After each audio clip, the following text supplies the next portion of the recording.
জাপানের ইয়ামানাশিতে আয়োজিত Uttar Pradesh investment road show ঘিরে সামনে এলো প্রযুক্তির এক অভাবনীয় অভিজ্ঞতা। সেখানে উপস্থিত ছিলেন উত্তরপ্রদেশের মুখ্যমন্ত্রী যোগী আদিত্যনাথ। সফরের বিশেষ আকর্ষণ ছিল বিশ্বের অন্যতম দ্রুতগতির ট্রেন ব্যবস্থা SCM ম্যাগলেভে চড়ার সুযোগ।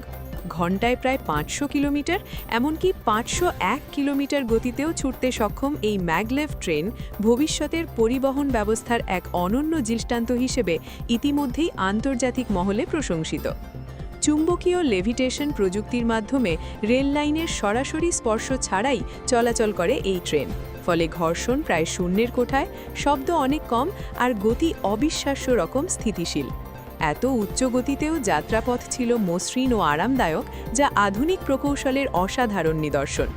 ভেতরে বসে গতির তীব্রতা অনুভূত হলেও কাঁপুনি বা অস্বস্তির কোনো অভিজ্ঞতা প্রায় ছিল না বললেই চলে। এই ম্যাগলেভ প্রযুক্তির উন্নয়ন ও পরিচালনায় নেতৃত্ব দিচ্ছে সেন্ট্রাল জাপান রেলওয়ে কোম্পানি। ইয়ামানাশির বিশেষ টেস্ট ট্র্যাকে নিয়মিত পরীক্ষার মাধ্যমে ভবিষ্যতের উচ্চগতির রেল নেটওয়ার্ক গড়ে তোলার প্রস্তুতি চলছে। লক্ষ্য একটাই, দূরত্ব কমিয়ে সময় বাঁচানো এবং পরিবেশ বান্ধব, নির্ভুল ও দক্ষ যোগাযোগ ব্যবস্থা তৈরি করা। উত্তরপ্রদেশের বিনিয়োগ রোড শোর প্রেক্ষিতে এই অভিজ্ঞতা শুধু প্রযুক্তি পরিদর্শন নয়, বরং ভবিষ্যৎ অবকাঠামোর সম্ভাবনা সরাসরি উপলব্ধি করার এক বড় পদক্ষেপ।